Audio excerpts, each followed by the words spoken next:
Hi guys! Share ko lang sa inyo yung travel namin papuntang München, Germany. Nag-alarm kami ng 3:45 at umalis kami ng 5 AM. Less than 9 hours pala yung drive papunta doon. Hindi na pala kami nakapag-breakfast. At dahil may tira kaming leftover last night, yung rice at yung ginisang kamatis, meron ding curry sauce. Ininit ko na lang sa microwave at binaon namin.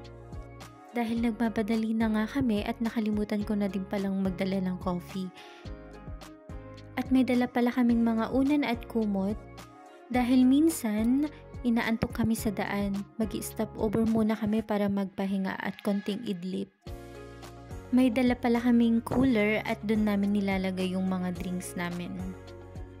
2 maleta din pala yung dinala namin, isang large at isang small. At yun nga, after ilang oras na biyahe, nag-stop over muna kami para magpahinga at kumain. At ito na nga yung ginisang kamatis with rice. Ito yung sa akin at sa kanya naman yung may curry sauce dahil hindi siya kumakain ng kamatis. At ito pala, may baon din pala kaming melon para hindi naman puro tinapay at chips lang yung baon namin. Gabi pa lang prepare ko na din yan. O diba, Girl Scout ang datingan. Pagkatapos pala ng isang oras na stopover, tuloy na naman yung pagdadrive namin. Medyo mahaba-haba pa ring biyahe bago kami makarating sa aming destination. Aminin naman natin, nakakapagod talaga magbiyahe, pero kung ganito ba naman yung daan at ang mga tanawin, hindi ka talaga mapapagod. At kahit inaantok ka, mawawala talaga yung antok mo dahil kung ganito ba naman yung makikita mong mga tanawin, mga bulubundukin, at napakalinis yung daan.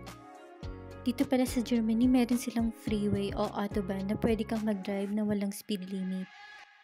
Madalas kapag nasa freeway kami, umaabot kami ng 170, minsan pa nga nasa 200. Hindi naman nakakatakot dahil yung freeway na yon para lang yun sa mga mabilis magpatakbo. Meron din namang line para sa mga normal na speed. Dito pala sa South Germany, medyo mataas kumpara sa North Germany. Kung saan kami nakatira, 5 meter high lang. At dito, umabot na siya ng 500 meter high. At masasabi ko pala dito sa bandang South, napakaganda at napaka-real nature. Hanggang dito na lang muna. Update ko na lang kayo ulit sa next video ko. Thanks for watching. Bye!